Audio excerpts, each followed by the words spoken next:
Claudia Marcela, no sé si estás por ahí preparada con tu presentación. Hola, Bueno, sí. perfecto. ¿Tú quieres que hable un poco más? ¿Quieres empezar a darle la bienvenida a la gente para que empecemos o qué prefieres? Sí, vamos empezando. Voy a ir conectando la cámara, voy a Perfecto. ponerla. Perfecto. Bueno, mientras que Claudia, bueno, ahí tenemos a Claudia Marcela Buenas a Betancourt todos, muy Giraldo. buenas tardes. Ella es nuestra directora, ella va a empezar con la primera ponencia, con la ponencia que va a abrir esto. Hay dos cosas importantes, ¿no? Antes de que Claudia empiece. Vamos a tener dos sesiones de preguntas, dos bloques, ¿no? Vamos a tener un primer bloque con 4 ponentes que van a trabajar diferentes temas. Luego viene una sesión de preguntas de unos 15 minutos donde los vamos a invitar si ustedes ven su plataforma, su escritorio del Zoom y mueven el mouse, tienen una parte donde dice preguntas y respuestas. Ahí la idea es que pongan directamente las preguntas que les van surgiendo, preferiblemente de impacto general. Vamos a seleccionar algunas preguntas y las vamos a exponer a los ponentes al finalizar el primer bloque. Vamos a hacer luego lo mismo en el segundo bloque, si les parece bien. Lo otro que les voy a contar, Claudia, pues antes de que tú comiences, es que vamos a entregar una asesoría personalizada, vamos a regalar una asesoría con Claudia, una asesoría de 1 hora 30 minutos para mirar opciones de tu negocio, nuevas alternativas. Es importante que las personas que participen o que se ganen este regalo, pues sean de empresas establecidas. ¿Está bien, Claudia, como lo he explicado? Listo, entonces estoy lista para Perfecto. empezar. Arrancamos contigo. Perfecto. Bueno, buenas tardes para todos. Espero que me estén escuchando bien. Pues como le decía Catalina, hoy hemos preparado una jornada por todos aquellos que estamos interesados en estos temas bio, pero también conectándolo un poco con en el momento que nos encontramos del COVID, pero esto también cómo nos genera nuevas oportunidades. Esta presentación son presentaciones cortas, son presentaciones en las cuales estoy articulando un tema de un contexto, 5 lecciones aprendidas del COVID y 5 oportunidades que vemos para apoyar a crecer este tipo de oportunidades bio. Entonces, como contexto, hay un contexto y tenemos un ayer, un hoy y un mañana. Un ayer que nos invitaron como a industrializarnos, a desarrollarnos. Un hoy que nos está invitando a desarrollar un camino hacia la sostenibilidad, incluso los objetivos y la agenda de desarrollo sostenible cada vez nos dice, si tenemos un montón de retos, cómo empezamos a articularnos y a contribuir en 17 objetivos estratégicos hacia la sostenibilidad, pero también no nos podemos quedar solo allí y viene un mañana que incluso este tipo y esta pandemia nos ha dicho, si esto nos sirve de lección para repensarnos y ver las formas diferentes y cómo también empezar a apoyarnos a cuidar el planeta, a cuidar a los seres humanos, a los animales de otra forma, pues no va a haber un planeta para el 2050. Entonces, ¿esto qué es? Pues tenemos unos retos y esos ya están dichos, miles de documentos por todos lados nos hablan de estos retos, nos hablan que vamos a ser 9 billones de habitantes en el 2050, que vamos a tener que doblar la producción de alimentos, que la energía va a haber un 80% más de demanda de energía, que vamos a estar mucho más resistentes a antibióticos, van a haber nuevas pandemias, lo que nos pasa hoy con esta pandemia, pues pueden seguir surgiendo muchos de estos y pues bueno, con esos retos, ¿cómo vamos a seguir y cómo vamos a contribuir para el planeta? Y el mismo COVID, aparte de esos retos 2050, pues el COVID también nos enseñó y nos puso también ciertos retos que empezaron a demostrar que teníamos unos sistemas de salud más frágiles, unos países más listos que otros, pero éramos siempre vulnerables, que eso incluso nos llevó a un tema pues de autocuidado, de quedarnos en casa. Unos países empezaron a regular las entradas y las salidas, incluso pues, de personas, pero también del consumo de alimentos o de distribución y de temas de insumos. Empezamos a ver que se empiezan a generar muchos más residuos peligrosos que también nos están diciendo cómo los vamos a manejar. Bueno, y empieza a llamar un poco más el tema de cómo vamos a hacer un abastecimiento local. Entonces, bajo ese componente, pues el COVID nos empezó a mostrar que hay unos sectores que podemos decir, se llaman unos sectores como más perdedores y otros más ganadores, pero en el sentido de la palabra, que es que hay unos sectores que se han sentido mucho más afectados, sectores como el de turismo, en el cual ya todos dicen no podemos viajar, tenemos que retrasar todas nuestras vacaciones o no podemos haber movimiento. Ese tipo de sectores se vuelven mucho más frágiles. En cambio, hay otros sectores como el tema alimentario, pues tenemos que seguir abasteciéndonos, sectores como el de suministros de salud, sectores como el tema de cosmética y la desinfección. Son ciertos sectores que a pesar de la crisis están allí y antes son en los que nos tendríamos que enfocarnos para ayudar a hacer una reactivación económica y poder empezar a nivelar entre unos que se van a demorar un poco más para reactivar y otros que están allí que tenemos que sostener para seguir generando mucho más empleos. Entonces, basados en esto, pues veíamos un poco que los sectores que están relacionados con la bioeconomía, varios de los que estaba mencionando allí y que están haciendo algunos de ellos oportunidades de innovaciones con biotecnología, pues son de los sectores que están subiendo. Y esto es parte pues de la invitación que queremos hacer sobre esta charla, donde estamos diciendo qué hemos aprendido de este momento y cómo lo podemos potenciar para resurgir y para generar nuevas oportunidades de negocio. Yo acá quiero resumir, basados en esos retos y en este momento actual, sobre todo más en lo vivido en los últimos 2 o 3 meses, 5 lecciones que nos deja el COVID. El primero, hay una lección que nos dice, sí podemos desarrollar cadena de valor local. Y este es un ejercicio que me pareció muy interesante cuando empezamos a vivir. Yo recuerdo el primer fin de semana, todos chateando sábado, domingo, viendo cómo íbamos a armar estrategias alrededor de la desinfección y cómo teníamos que ver que dependíamos de un alcohol, que necesitábamos hacer alcohol glicerinado, que teníamos que hacer temas de antibacteriales, y cuando empezamos a ver el tema del suministro, incluso parte del alcohol en el país, estoy hablando en Colombia, nos tocaba hacer importaciones y se empezaron a ver otras miradas y vimos que con la caña que se tenía pues etanol o bioetanol podría ser una fuente de recursos que finalmente se fue conectando con otras empresas de químico y después estas conectándose, incluso fábricas de licores ampliando su capacidad para hacer la producción de este tipo de alcoholes y después conectándose con empresas de cosmética que incluso algunas no tenían dentro de su portafolio antibacteriales y empezaron a desarrollar. Entonces finalmente uno dice, dentro del mismo país, pues apostarle a tener capacidades y armar cadena de valor de suministro desde su producción hasta su transformación y para poder llegarle a un público en ese momento objeto que era todo el tema de los hospitales, de ciertas poblaciones vulnerables y bueno, el consumidor final. Entonces ahí hay un ejemplo concreto de que podemos armar cadena de valor sostenible aprovechando pues recursos con los que contamos, aprovechando pues también de recursos naturales. El segundo está asociado a que sí podemos articularnos y este tipo de pandemia nos invita mucho a hacer esfuerzos colectivos, demasiados chats de colaboración y diferentes equipos de trabajo, pero me gustó un ejemplo que quiero traer acá y era el caso de si nos tenemos que aumentar el número de pruebas diagnósticas y teníamos un único instituto nacional que tenía que velar por hacer este tipo de pruebas y se empieza a generar un mecanismo de, oye, tenemos que ampliar la capacidad de producción y tenemos otras infraestructuras, otros laboratorios en las regiones que podrían estandarizar y avalar las técnicas y empezar a trabajar de manera mancomunada. Y esto finalmente nos lleva a un resultado de que se armó una red nacional alrededor de pruebas diagnósticas y no cualquiera, pruebas diagnósticas moleculares, o sea, ahí ya estamos empezando a hablar un poco de biotecnología avanzada y cómo de esa red nacional se armaron redes regionales y de manera colectiva empezaron a afinar métodos y propuestas. Entonces, eso lo que dice es que cuando hay un propósito común, hay un fin común, una misión asociada, muchos actores se pueden articular y cada uno mostrando sus fortalezas, sus debilidades, poniéndolos al servicio para colaborar. Y pues esto nos deja una enseñanza que el trabajo mancomunado bajo una misión pues nos puede llevar a integrar varios actores y pues también fortalecer nuestras capacidades.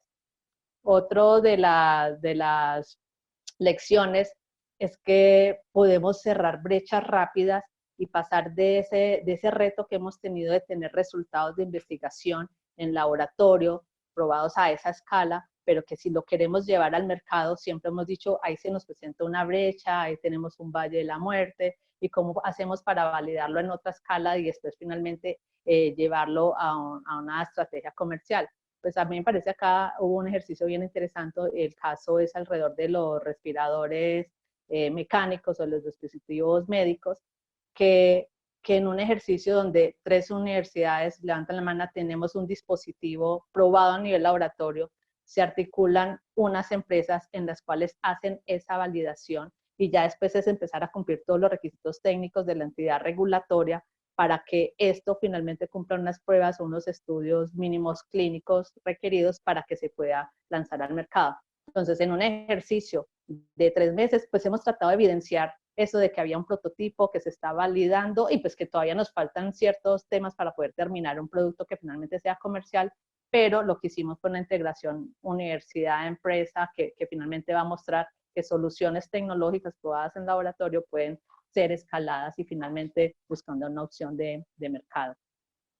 El siguiente sí, me parece para rescatar, es el tema de que pueden existir otras fuentes de financiación a la ciencia y tecnología, a la innovación, y bajo otros métodos diferentes. Pues estábamos muy acostumbrados a que la innovación o la ciencia y tecnología solamente tienen que ser de recursos del Estado cuando habrá una convocatoria, pero aquí pareció algo bien interesante y es cuando empieza a ver ese concepto de donar e incluso donar para apoyar innovaciones e incluso el concepto de crowdfunding, que me parece genial, que se empiezan a generar varias páginas web donde postulan ese tipo de retos, necesitamos aumentar pruebas, necesitamos respiradores mecánicos, necesitamos telemedicina, necesitamos sistema de información, con retos muy concretos donde empresas y personas naturales empiezan a poner recursos para ayudar a generar esa solución.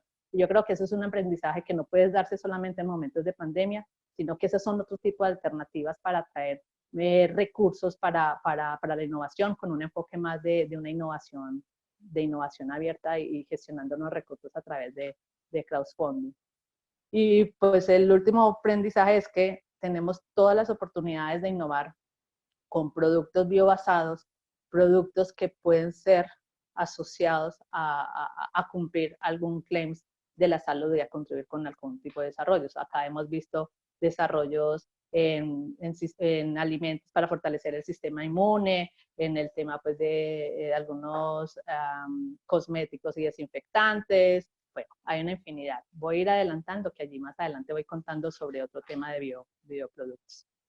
Entonces, en este camino de cambios, ¿qué pasa con si hay cambios de hábitos o hay cambios de formas de consumir o qué pasa con ese tipo de servicios? Y pues empezamos acá a mirar un poco, una mirada pues un poco rápido, qué estaba pasando con este tema de salud y qué está motivando a esos nuevos consumidores. Y lo que estamos viendo es que en salud está creciendo fuertemente el tema de una telemedicina. Ya no necesariamente siempre tengo que hacer la visita al médico presencial, si lo podemos hacer de manera digital, y creo que esta es una tendencia que nos va a dejar marcada, sobre todo ahorita que hemos tenido tanta población vulnerable, los adultos mayores, y pues en este momento ir a hacer una consulta, ver todo, pues podemos ir empezando a implementar otro tipo de mecanismos. ¿Qué más incrementa? Pues ahora de aquí en adelante es una tendencia marcada, cada vez va a haber más interés a desarrollarse pruebas diagnósticas, no solamente para este virus, pero eso es un mecanismo que ya puede quedar implementado para otro tipo de estrategias. El consumo de medicamentos, fitomedicamentos o de productos naturales se está incrementando, se ha visto en las compras de Mercado Libre, de algunas plataformas, como este tipo de productos de venta libre, para no decir los que son automedicados, ha tenido incremento, sobre todo también el tema de los suplementos dietarios. Hay una apuesta a aumentar la salud física y seguir trabajando en el tema de la salud mental, porque este esfuerzo de estar trabajando confinados también nos genera estrés y hay que hacerle este tipo de trabajos. Y un gran reto en este sector de salud, que es el que ahora todo el mundo está diciendo, oye, tenemos tantos tapabocas, tenemos tantos, no sé, residuos peligrosos en hospitales, ¿qué vamos a hacer y cómo vamos a hacer el manejo de ese tipo de residuos? En el tema de alimentación, Hemos visto que en cambios de hábitos, pues hay una conciencia, nos ha generado una conciencia de tener una nutrición más sana, ha disminuido el tema de comidas afuera y esto también hay que ver hacia ese sector gastronómico cómo se está replanteando o cómo va a ser las adecuaciones de bioseguridad para seguir manejando el tipo de clientes. Nos hace más conscientes en tener una agricultura más limpia, más orgánica, más saludable. Hay un gran reto alrededor de las nuevas fuentes de proteína.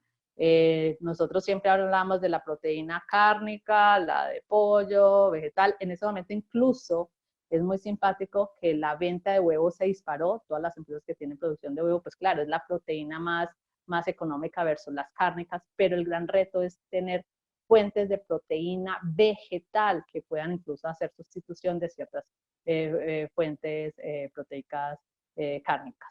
El alimento funcional entra a cumplir un componente fuerte en crecimiento y entra a fortalecer el tema de suministro local. Se han hecho varias campañas de compra local, compra a productores cercanos, porque finalmente también es como hacemos equilibrio dentro de la economía.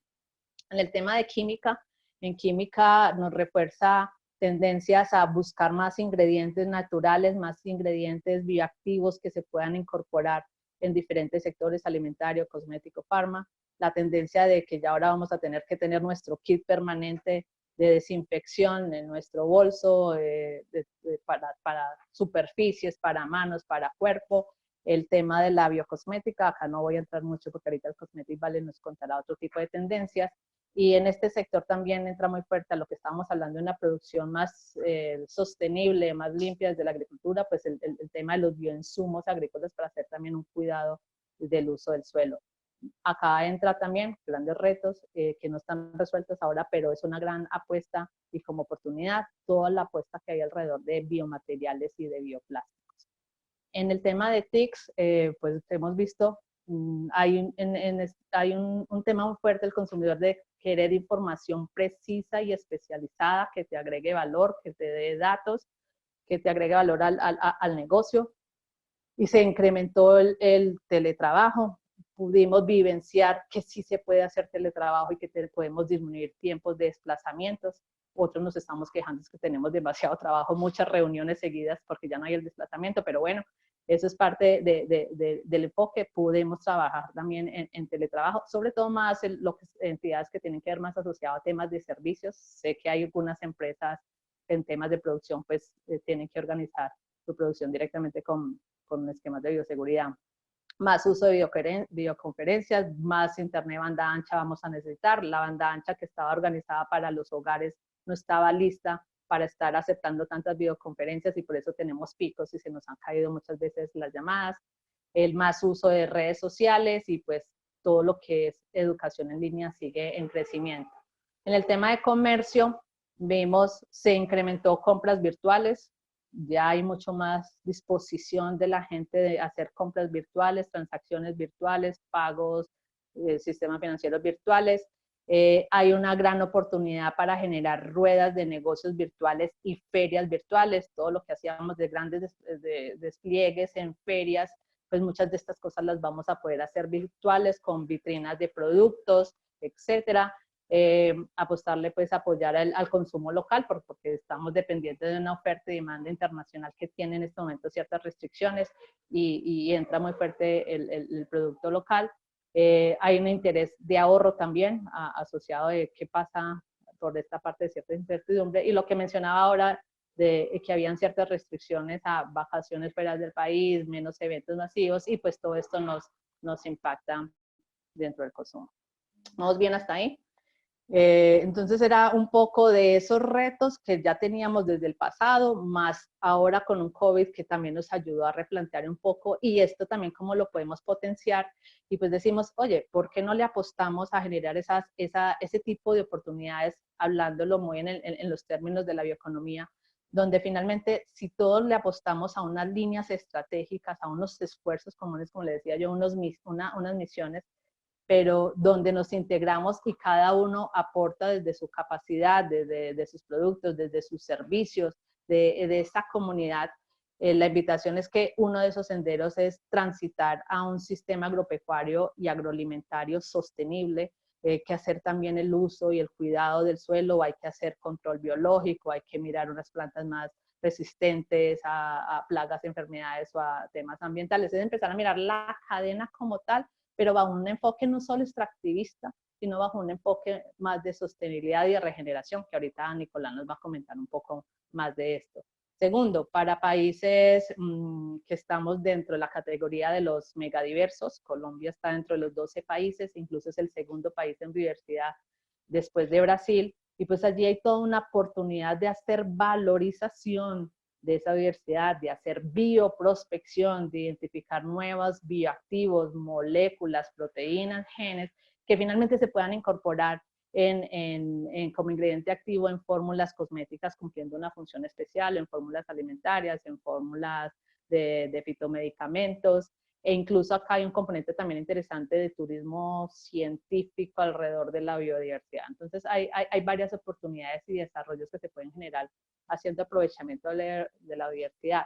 Otra de las grandes oportunidades, oye, no solo diversidad, tenemos biomasa, tenemos cultivos con residuos de cosecha y post cosecha, cultivos de café, cultivos de cacao, cultivos de arroz, cultivos de frutales, y esa biomasa, no solo de cultivos agrícolas, sino tema, por ejemplo, agropecuario, todo lo que es la gallinaza o todo lo que son residuos ganaderos, esta biomasa se vuelve finalmente una fuente de oportunidad para desarrollar química verde, hacer ingredientes también activos a partir de esa biomasa, biomasa de aguacate, por ejemplo, y de ahí aprovecharla para su incorporación en sacar activos para la industria cosmética alimentaria, o incluso el concepto completo de biorefinería. Me imagino que Jorge de Salud de pronto nos puede mencionar un poco el concepto integral de manejar tanto tallos, raíces, la pepa, que pueda ser una función integral para el desarrollo de nuevos bioproductos e incluso para la generación de energías y fertilizantes. Esa es una buena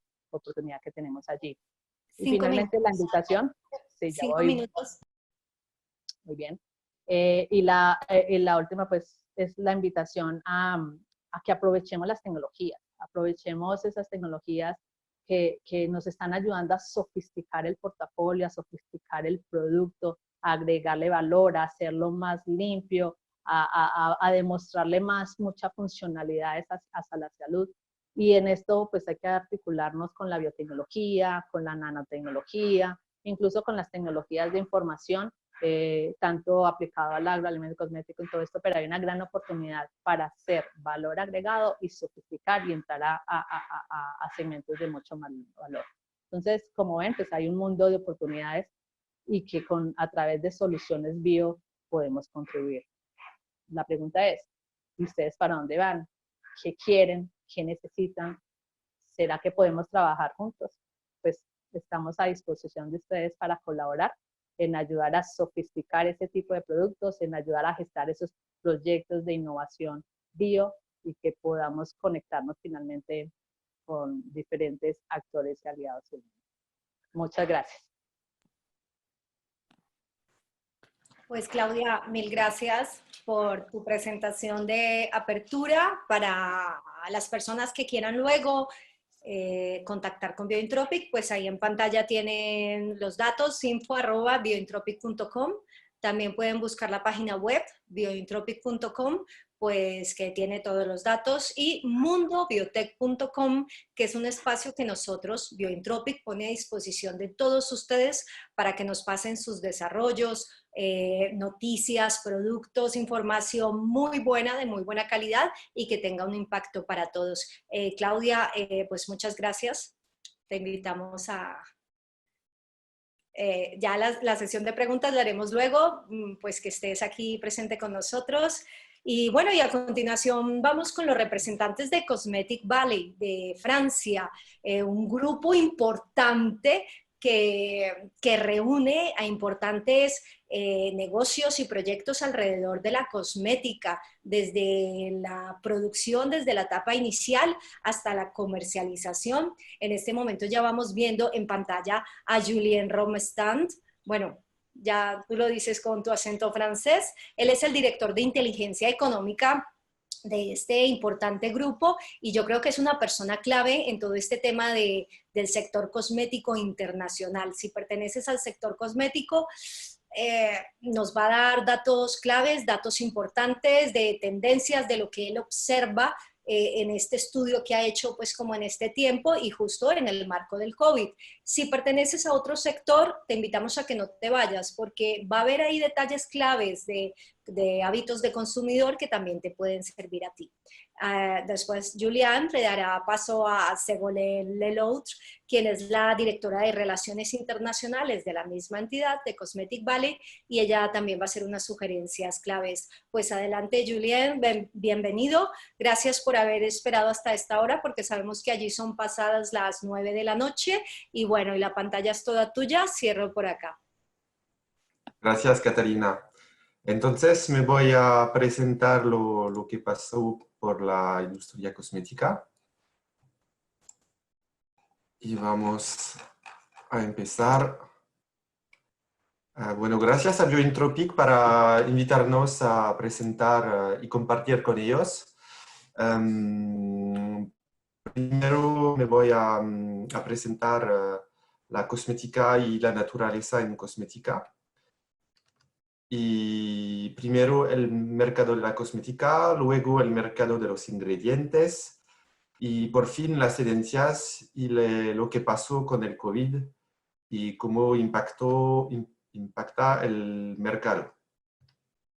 Primero el mercado cosmético, desde un punto de vista global. El mercado global de cosmética es... aquí las cifras son en euros. A veces son en euros, otra vez son en dólares. Si quieren las cifras en dólares, hay que añadir 10% para hacer las cifras en dólares. Bueno, el primer mercado hay en zonas es Europa, luego Estados Unidos, y lo que crece más ahora es en Asia, es China, Japón y la Corea también. Y el Brasil es el primer mercado en Latinoamérica. Eso es por un punto de vista mundial. Después, los productos naturales en cosméticos tienen 48.000 millones de dólares de producción en 2025, una tasa de crecimiento de 5%.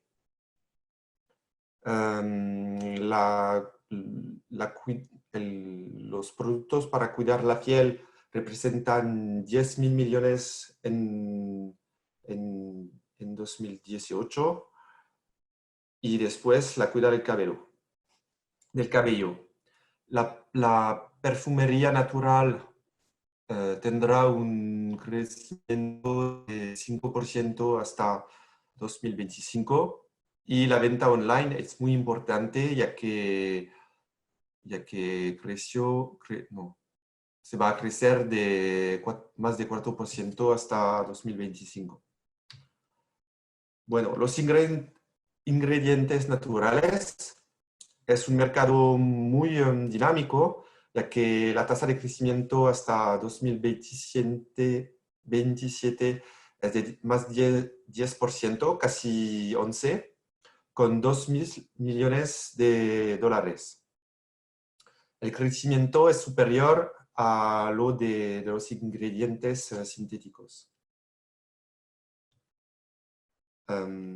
Esto era data antes del COVID y podemos preguntarnos cuál es el impacto del COVID. Entonces, el COVID empezó me voy a ver el punto de vista de Francia, ya que hemos empezado la crisis un poco antes de Latinoamérica. Empezamos el 14 de marzo, confinamiento de Francia. La crisis luego se desarrolla desde el 14 de marzo hasta el 11 de mayo, donde se para el confinamiento. La Cosmetic Valley se ha organizado en solidaridad y facilitación de producción de desinfectante para los hospitales, con grandes grupos, pero en toda parte de la cadena se movilizaron en los embalajes como los ingredientes. Y esto hubo un impacto muy fuerte en las ventas, es decir, que caída de 93% en las tiendas y caída también de 9% en Internet. Se caída en Internet, ya que en Amazon no funcionaba muy bien aquí a causa de las distanciaciones sociales en el trabajo que debían poner en plazo y todo esto. En Francia, el mercado el mercado cosmético antes de la crisis era de 11.000 millones de euros y Francia es el primer exportador del mundo en cosmética.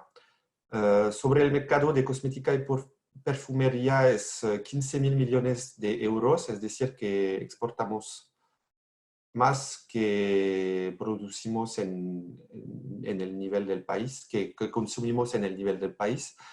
Y después el jabón y el cuidado del hogar es mucho menos, pero es interesante ver la progresión antes y después del COVID.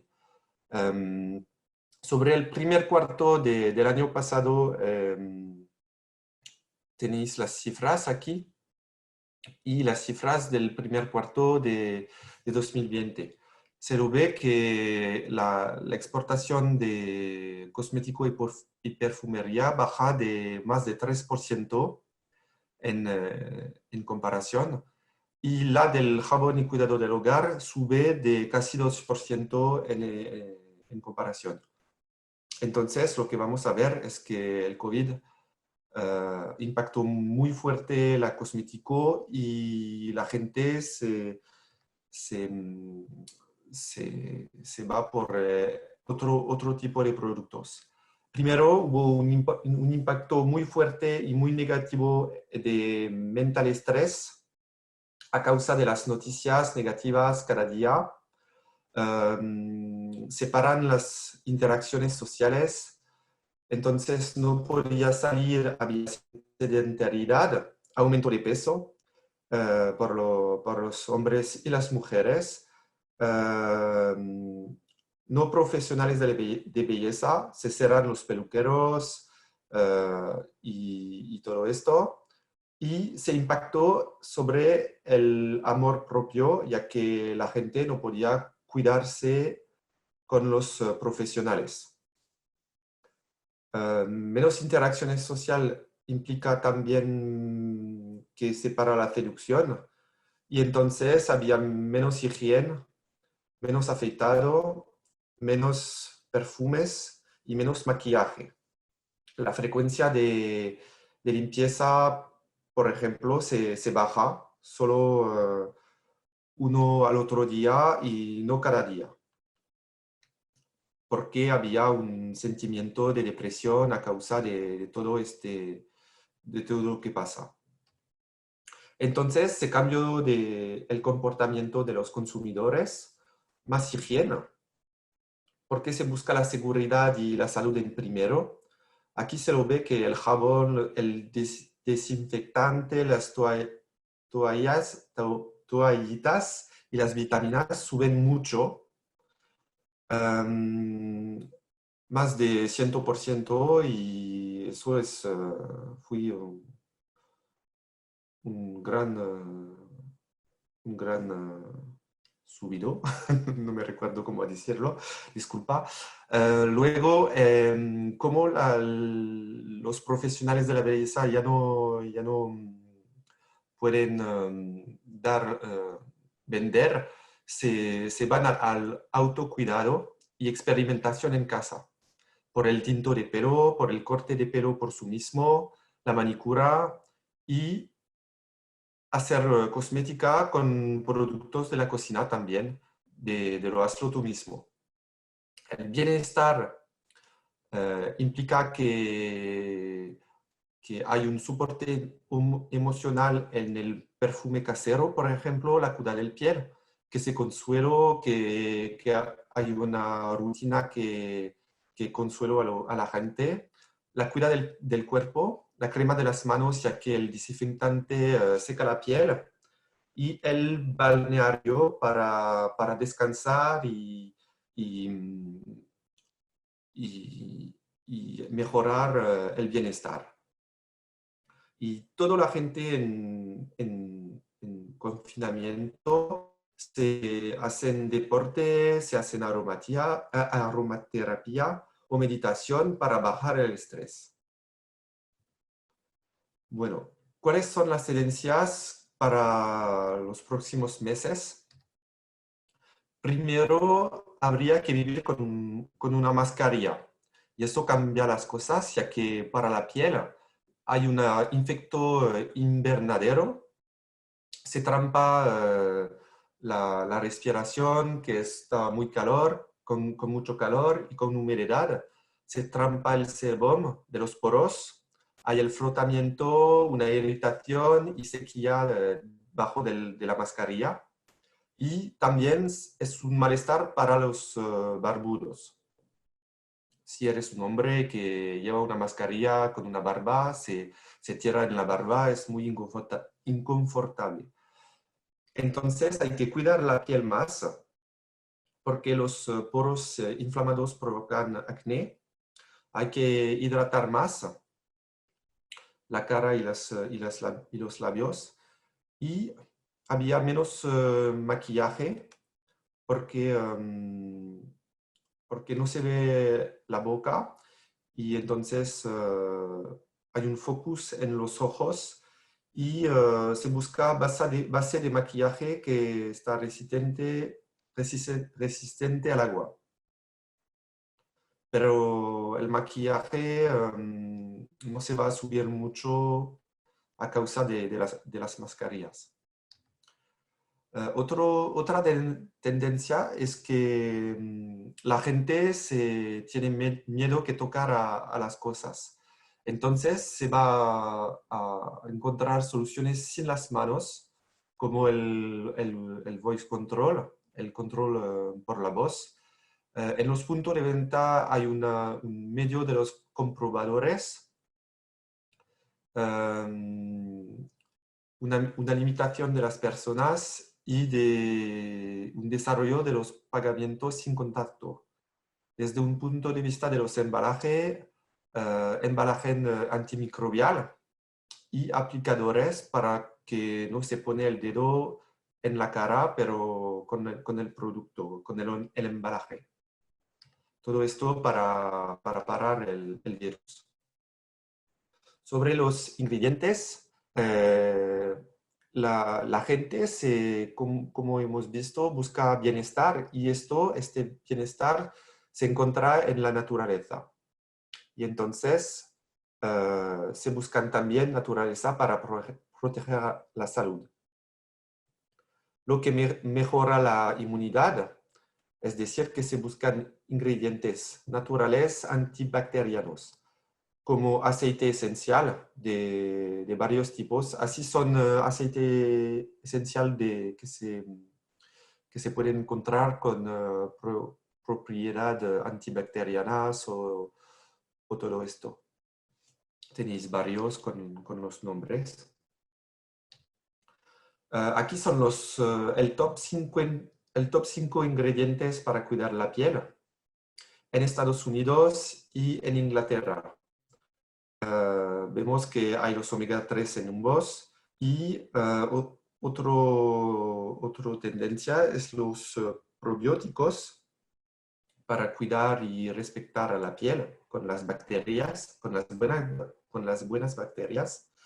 Y hay también ingredientes de la Ayurveda para el bienestar y de la Rhodiola que lucha contra el estrés, por ejemplo. Es decir, que el bienestar es muy importante. Prefieren los ingredientes naturales como las vitaminas C y E, las frutas, las plantas, la marihuana con el cannabidiol y el lo que se llama el CBD, que ayuda a dormir, que baja la ansiedad, que alivia el dolor y el estrés. Se se lucha también contra la contaminación atmosférica y la numérica de la luz azul. Entonces se busca productos detoxificantes. Desde un punto de vista más global, se intenta luchar contra el calentamiento global. Lo que es importante es la economía circular, es decir, que hay que reducir, reutilizar y reciclar. Lo más importante para los ingredientes es reutilizar, es decir, utilizar productos de la industria alimentaria, lo que son productos que nos sirven, que pueden ser utilizados en cosmética para formar ingredientes. Todo esto en producción local, ya Disculpa, que... Julián. Nos dicen algunos que si te puedes acercar un poco más al micrófono, que te escuchan un Ah, poco bajo, ¿vale? sí, sí, sí, por supuesto. Gracias. Casi es el fin. Una producción local. Lo que es también importante es la transparencia sobre los ingredientes, ya que con la tendencia de la clean beauty en Estados Unidos, la gente busca que son ingredientes que no son químicos, que no son sintéticos, entonces se busca transparencia y todo esto con trazabilidad. Por ejemplo, con tecnología de la blockchain. Y también se buscan productos sin agua, ya que si no hay agua, no hay, no hay proliferación de bacterias. Y también hay una verdadera preocupación sobre la crisis del agua en los años futuros. Entonces hay que pensar en este tipo de productos sin agua para la cosmética, en polvo o como el jabón.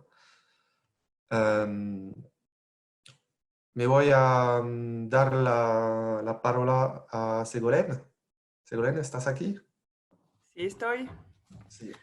Hola a todos, buenas tardes. Muchísimas gracias para invitarnos a hablar de cosmética para ustedes. Bueno, solo quería compartir con ustedes dos oportunidades que tenemos que puede estar interesante para ustedes. La primera es Global Cosmetic Cluster. Es una red de 25 clústeres alrededor del mundo, de 15 países diferentes, que Cosmetic Valley inició hace casi 5 años y que coordina con todos los clústeres.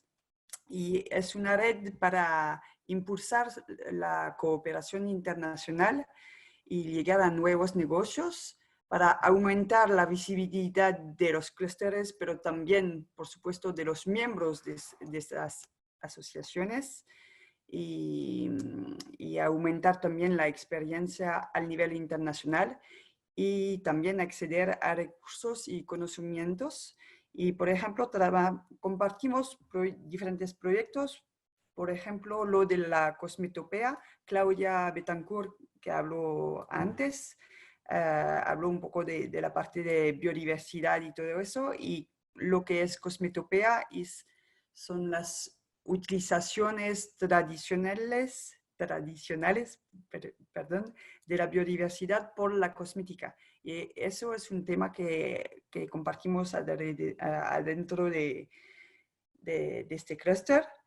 Y lo que es muy importante es decir que esta red está totalmente abierta a todas las asociaciones, clúster que está dentro de la industria cosmética, que sea materia prima, packaging, productos terminados de cosmética, cualquier que está adentro de la cadena de valor.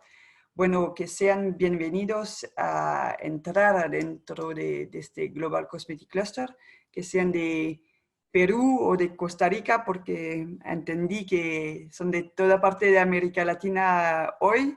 Entonces, que sean bienvenidos adentro y nosotros estamos en contacto. Entonces, cualquier pregunta, por favor, díganos. La segunda... ¿Sí? Desde Bientropic es miembro de este... Sí, por supuesto.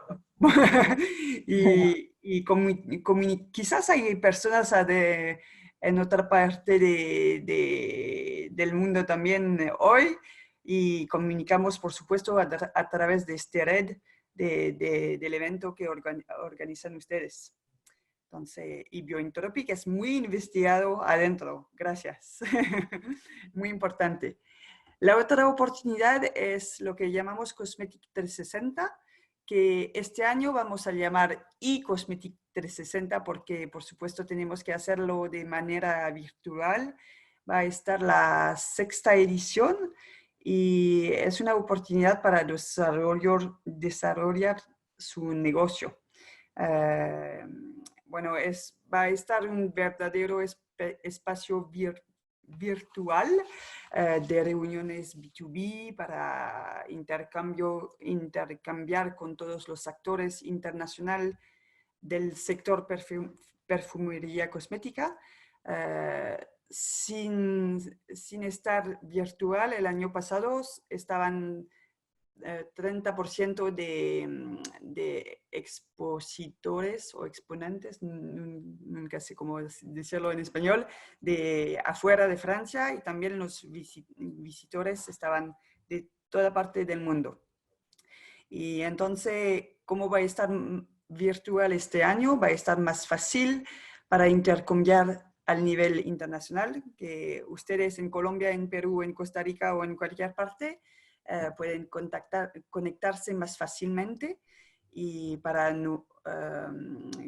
pueden, ¿cómo se dice?, renovar con sus clientes y sus futuros clientes.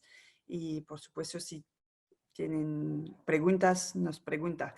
Lo más importante en esta feria es la innovación. Es innovación por toda parte de la cadena de valor, que sea ingredientes, packaging, que sea formulación, máquinas para producir, cualquier parte, pero innovación, innovación, innovación solamente para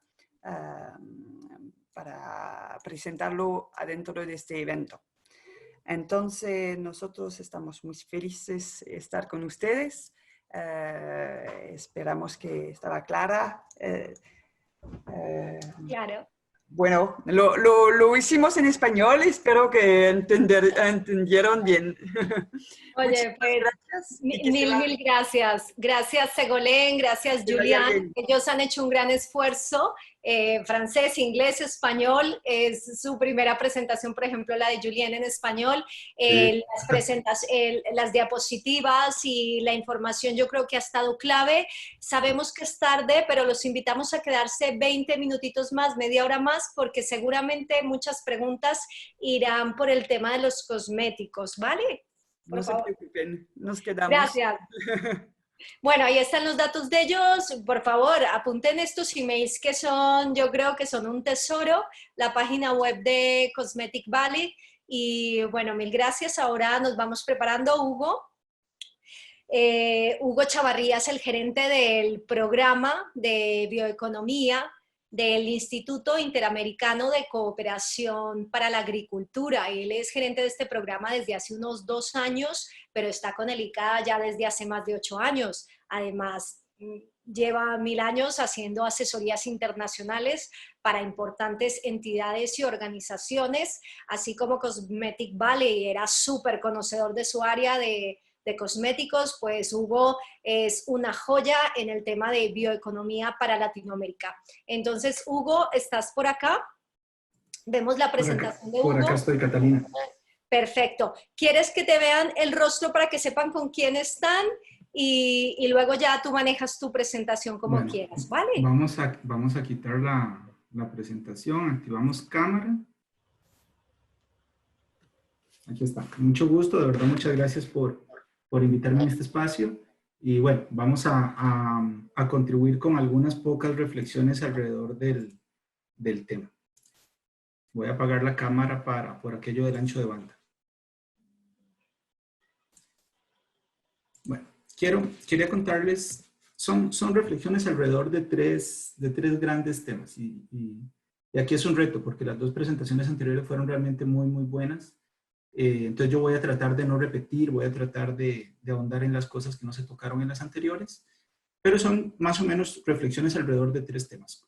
¿Cuál era el estado de la bioeconomía previo al COVID? Es decir, ¿cómo estaba la bioeconomía en la región? Posteriormente, bueno, ¿cuál es el impacto, más o menos en términos generales? Ya bastante de esto lo tocaron las dos presentaciones anteriores, pero ¿cuál es el impacto del COVID en la región? Y a partir de eso, algunas reflexiones sobre cómo la bioeconomía podría presentar algunos retos o oportunidades, tanto desde el punto de vista de la parte de negocios como la parte de políticas. Esa es más o menos la estructura de lo que les quería contar. Muy rápidamente, porque esto es un repaso rápido. ¿Cuál era el estado de la bioeconomía en América Latina y el Caribe previo al COVID? Bueno, en términos muy generales, América Latina ha sido precursor y es hoy líder en algunos de los negocios de la bioeconomía más importantes, en temas de aplicaciones biotecnológicas para la agricultura, en temas de bioenergía, bioquímica, aprovechamiento de biodiversidad, agricultura bajo en carbono, etc. Es decir, hay países que empezaron en estos negocios hace 30 años, aún cuando en muchos de los casos no existían ni políticas de apoyo ni normativas adecuadas, pero los países empezaron y hoy muchos de esos países hoy son líderes. En temas de políticas, bueno, en temas de políticas, para ser sincero, la verdad es que son pocos los países que tienen esfuerzos en estrategias integrales, en estrategias, digamos, totales para apoyar y para promover la bioeconomía. Eso lo veremos un poquito más adelante. En temas de negocios, bueno, sobresalen 3 o 4 grandes categorías de negocios, solamente por mencionar algunos, en los cuales la región es hoy líder. Primero, cultivos biotecnológicos. Bueno, en cultivos biotecnológicos ahí tenemos a Brasil y Argentina, que son dos grandes motores regionales, principalmente en cultivos de maíz, soja, algodón. En Brasil se estiman que hay cerca de 300.000 agricultores que utilizan cultivos o que producen cultivos totalmente biotecnológicos, igual en Argentina cerca de 130.000. En Argentina casi la totalidad de la soya es soya transgénica, en Brasil cerca del 80%. Hay un estudio muy bueno que se publicó hace año y medio, no llega a los 2 años, en donde estima que la ganancia de los cultivos biotecnológicos en la región, en los países del sur, no incluye todos los países, en los países del sur, alcanza más o menos 31 billones de dólares. Eso desde el 2013. Lo que hace es una comparación en qué hubiera pasado con esos países si no hubieran tenido cultivos biotecnológicos versus la ganancia que han tenido utilizándolos. Entonces, bueno, tenemos a países líderes en la región en esos negocios. Tenemos a países líderes en la región en temas de bioenergías. Los dos casos posiblemente más notables también son Brasil y Argentina. Brasil en el caso de etanol, a partir de caña de azúcar. Es el segundo productor mundial, es el primer exportador mundial. Hoy el etanol de caña prácticamente sustituye más de una tercera parte de la gasolina de todo Brasil y el azúcar contribuye con más o menos el 17% de la matriz energética. Y en Argentina es un caso más o menos similar, tercer exportador, tercer productor, primer exportador y segundo consumidor mundial. Y hasta el año anterior habían 38 plantas de biodiesel que en conjunto producían más o menos 4,5 millones de toneladas de biodiesel por año. Pero no solamente eso, también tenemos, por ejemplo, líderes y precursores en temas de química verde. Está Braskem, que es la mayor empresa en química verde de todo el mundo. Tenemos a países que son líderes en temas de agricultura de bajo carbono. Está Costa Rica con los NAMA, está Uruguay con el tema de ganadería baja en carbono, está Colombia, Perú, Ecuador, etcétera, al igual que en negocios de valorización de la biodiversidad. Entonces, en términos generales, aun cuando no contaba con las políticas y los apoyos requeridos, lo cierto es que América Latina ha tenido un protagonismo importante en temas de negocios de la bioeconomía.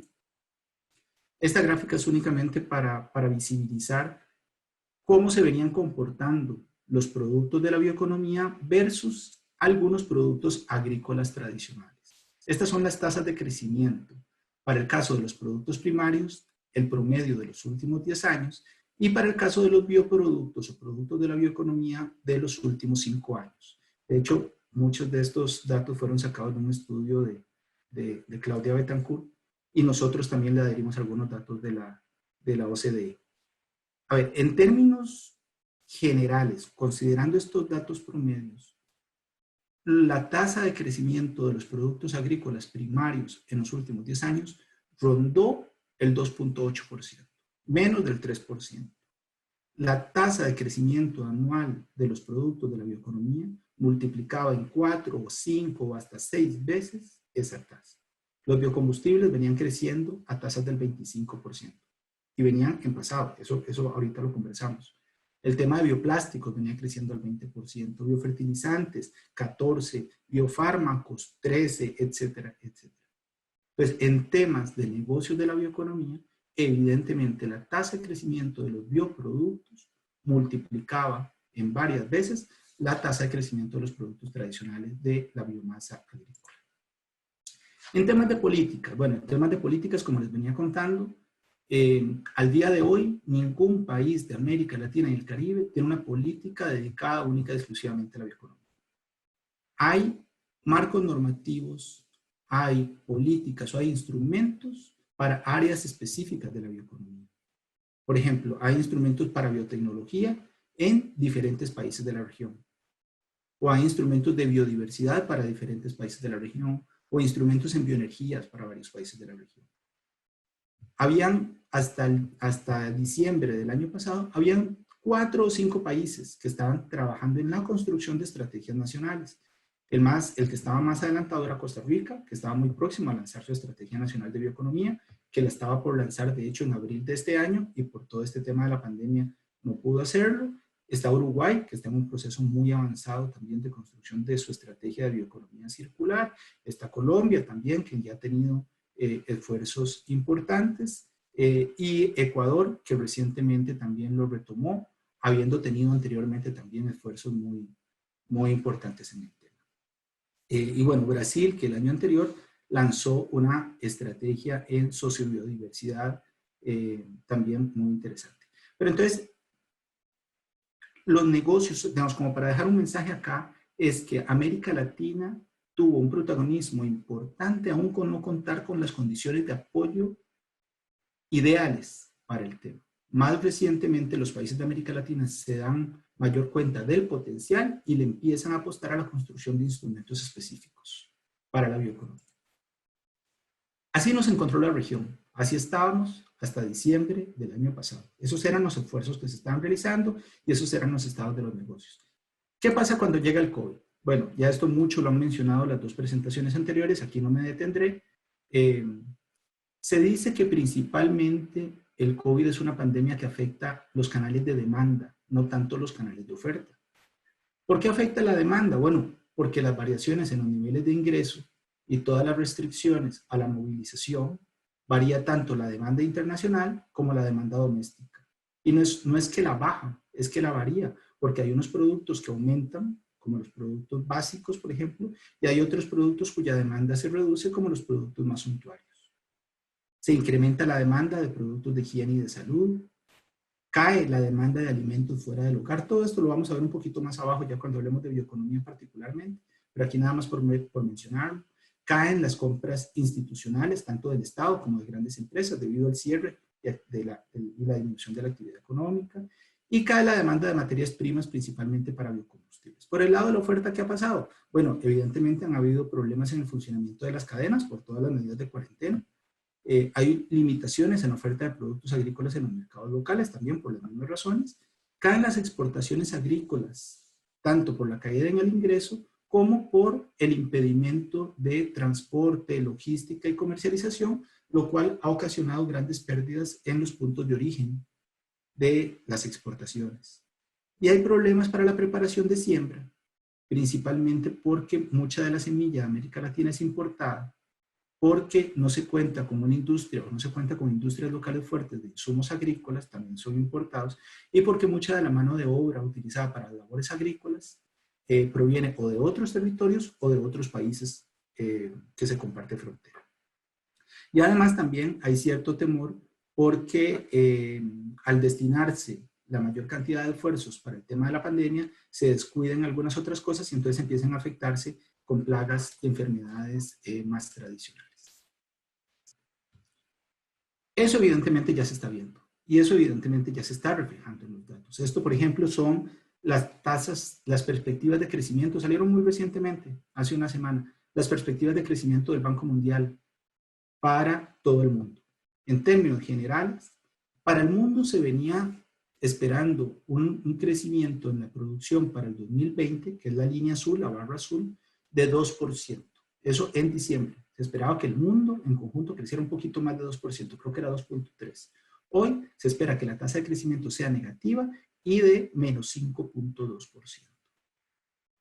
América Latina, y eso es importante resaltar, América Latina es la segunda región con mayor tasa de decrecimiento, solo por debajo de la zona euro.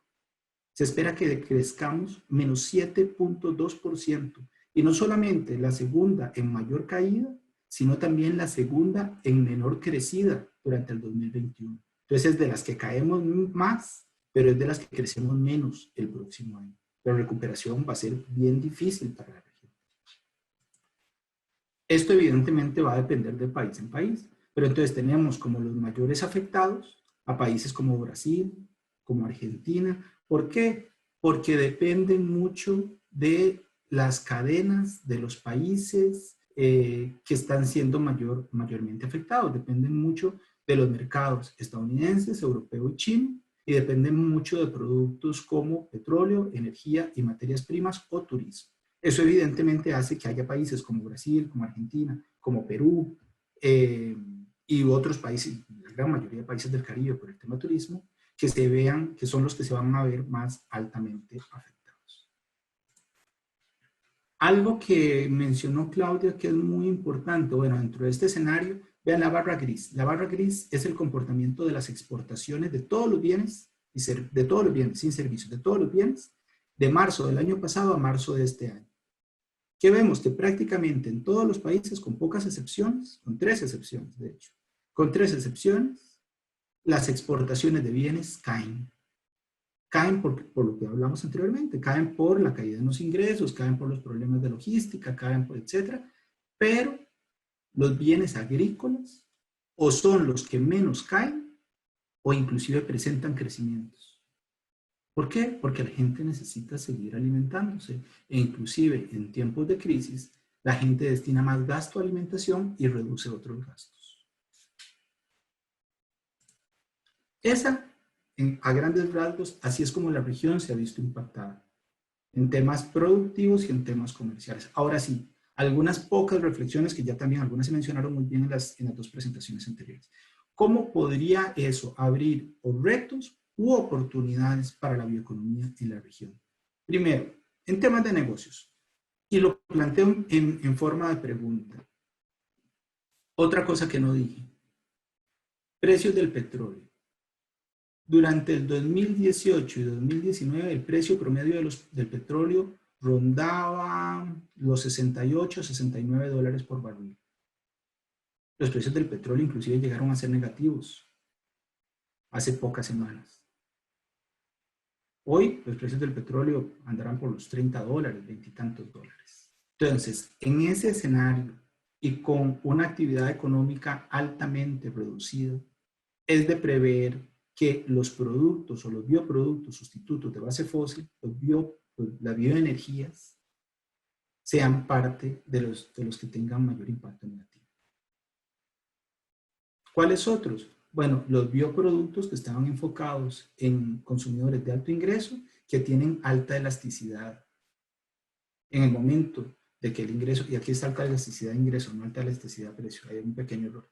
En el momento que el ingreso de esos consumidores cae, ingresos de los europeos, ingresos asiáticos, ingresos de los estadounidenses, posiblemente sea lo primero que eliminen de su canasta de compras. Entonces, ahí podríamos tener a 2 industrias altamente perjudicadas y de hecho en el tema de la bioenergía ya se están viendo impactos negativos. De hecho, el consumo de biocombustibles, en términos generales, durante las primeras semanas de la pandemia, se disminuyó como 30%. Para el final del año se espera que la disminución de combustibles totales sea de cerca de 10%. Para aquellos países en donde tienen mezcla obligatoria, evidentemente la caída en el combustible total se traduce en el mismo porcentaje en los biocombustibles. Algunos posibles beneficiados, bueno, ya ustedes los tocaron. Hay muchos países, una gran cantidad de países que le están apostando a aumentar a nivel nacional la producción de granos básicos y bienes de primera necesidad. Muchos de esos países no tienen las semillas, digamos, no tienen los materiales biológicos necesarios para esa nueva industria. Bueno, ahí hay una oportunidad. De hecho, si uno ve rendimientos de algunos países de la región, rendimientos agrícolas, de arroz, de maíz, de frijoles, etcétera, principalmente granos básicos, son rendimientos realmente muy, muy bajos en comparación con los principales productores. Bueno, esos países que tienen mayor dependencia hacia las importaciones son los que hoy están interesados en incrementar su autosuficiencia alimentaria.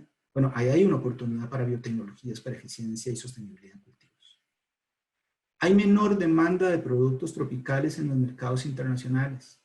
Se prevé que haya menor demanda de mango, de piña, de algunas flores, etc. Bueno, ¿qué va a pasar con toda esa biomasa de esos productos tropicales que antes había bioproductos que no tenían viabilidad económica porque el precio del producto primario era muy alto? Hoy el precio de ese producto primario no será tan alto, entonces se viabilizan nuevas opciones de transformación de esa biomasa a partir de productos tropicales. Como ya ustedes mismos dijeron, en el tercer punto habrá mayor demanda de productos de higiene y salud. Ahí se abren oportunidades para temas de biotecnología para la salud, valorización de productos de la biodiversidad, superalimentos, etc. ¿Qué pasa con la caída de la demanda de materias primas para biocombustibles? De azúcar, de soja, etc. Palma, inclusive aceite. Bueno, ahí hay una gran preocupación. ¿Por qué? Porque hay países de la región que destinan una alta proporción de su producción a esa industrialización. En el momento de que no la industrialicen y la vendan como materia prima, lo que puede ocasionar es que se traigan los precios de la materia prima al suelo. Bueno, los países están realmente preocupados por eso. Entonces, ahí hay una oportunidad y realmente muy alta para biotecnologías, para nuevos aprovechamientos de esa materia prima, no necesariamente para bioenergías. Nosotros como ICA, y en el siguiente punto, nosotros como ICA participamos o fomentamos, o de hecho somos los huéspedes de muchas de las reuniones ministeriales. Hay un alto interés en una gran cantidad de países, y los mismos los ministros de Agricultura lo expresan ahí fuertemente, en aumentar la producción doméstica de la industria de insumos y de la industria de semillas, porque en estos tiempos de crisis, los países que no tienen base fósil, base petrolera, prácticamente todos los insumos para la producción son insumos importados. Entonces, hay una gran oportunidad para el fomento de la industria de bioinsumos locales y para el tema de semillas. Y por último, nada más por decir algunos, estas eran algunas ideas como para iniciar ahí la conversación y el debate. La agricultura, la pequeña agricultura, el 40% de sus ingresos depende de la mano de obra. No todo el ingreso proviene de la agricultura. Ellos ofrecen su mano de obra en otras actividades económicas dentro de los territorios. ¿Qué pasa cuando la actividad económica de esos territorios se cae como parte de la recesión económica? Bueno, es necesario que esos agricultores familiares tengan modelos productivos basados en bioeconomía circular que valoricen la biomasa tanto primaria como residual de sus actividades. Esos son simplemente, digamos, como preguntas de posibilidades que podrían verse afectados o positiva o negativamente por este nuevo entorno. En temas de políticas, y ya para terminar, en temas de políticas, a ver, el escenario en el corto plazo evidentemente estará marcado por la pandemia y los países estarán súper enfocados en asegurar el tema sanitario, humanitario y funcionamiento de las cadenas agroalimentarias. Esto, por ejemplo, nosotros lo hicimos en el ICA, nosotros categorizamos las respuestas de políticas de los países y a partir de una categorización de más de 200 políticas o instrumentos de política o medidas de América Latina, es claro que estos 5 puntos son los que direccionan todos los instrumentos de política de la región. Hugo, asegurar, sí. Te invito a que vayamos concluyendo. Sí, ya, un minuto. Los países están buscando asegurar la alimentación de la población, están buscando aliviar financieramente a los deudores, están buscando asegurar los protocolos de seguridad de los trabajadores agrícolas, están buscando asegurar la logística de la comercialización, etcétera, etcétera. En el corto plazo, estas serán las prioridades. En el largo plazo, no hay duda de que esta crisis lo que ha demostrado es una alta vulnerabilidad de los modelos productivos y comerciales imperantes. Entonces, la bioeconomía tiene que seguir siendo la apuesta estratégica de la región. ¿Por qué? Porque nuestra ventaja comparativa es lo biológico. Porque es la primera vez que nosotros podemos construir un modelo de crecimiento y desarrollo a partir de lo que nosotros somos abundantes. Bueno, y para eso es indispensable todo esto que está acá. Para eso es indispensable construir marcos regulatorios normativos, incentivar los mercados, generar estímulos financieros, etcétera, etcétera. Bueno, ya, hacia la carrera. Esto era lo que quería compartirles. Muchísimas gracias. Más bien hay disculpas si me pasé con el tiempo. Gracias. Hugo, perfecto. Te estaba invitando a concluir, pero no a que terminaras en 2 segundos. Muy bien, mil gracias, Hugo. También te invito, como a Cosmetic Valley, a que permanezca un ratito más para la sesión de preguntas del primer bloque. Ya nos están llegando varias.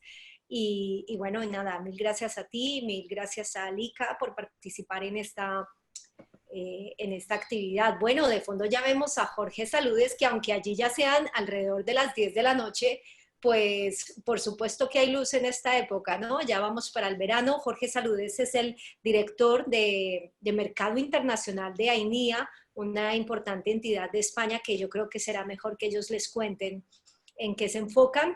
La idea es que esta siguiente ponencia, además del panorama internacional, hable de manera concreta del sector agroalimentario. Primero hablará Jorge y a continuación pues tenemos a Begoña Ruiz, quien es la directora, la encargada del maravilloso Departamento de Biotecnología de AINIA. Gracias, bienvenidos y entonces vamos con ustedes y gracias por ese esfuerzo, pues por la hora que hay allí en España. Muchas gracias, Catalina. Estamos encantados de participar. Yo el reloj ya no lo miro, la hora no importa hoy. Así que empiezo por hacer el agradecimiento a Claudia Marcela, por supuesto, por habernos invitado, a ti por la coordinación impecable y resiliente, inaccesible al desánimo, y a mi compañera Begoña, que es quien realmente va a dar una ponencia interesante. Hoy yo me voy a limitar a hablar del caso concreto de AINIA como centro tecnológico. Creo que es un caso interesante de seguir. Nosotros hemos compartido nuestro modelo y nuestra experiencia en América Latina tanto como hemos podido, siempre con unos resultados estupendos en cuanto a la reacción de nuestros amigos latinoamericanos. Y bueno, pues quiero una breve pincelada sobre AINIA para quien no nos conoce. Somos una asociación privada, estamos en Valencia, somos independientes. Estamos en el sector agroalimentario, pero también en otros, en virtud del enfoque por tecnologías que nos hace funcionar en el instituto.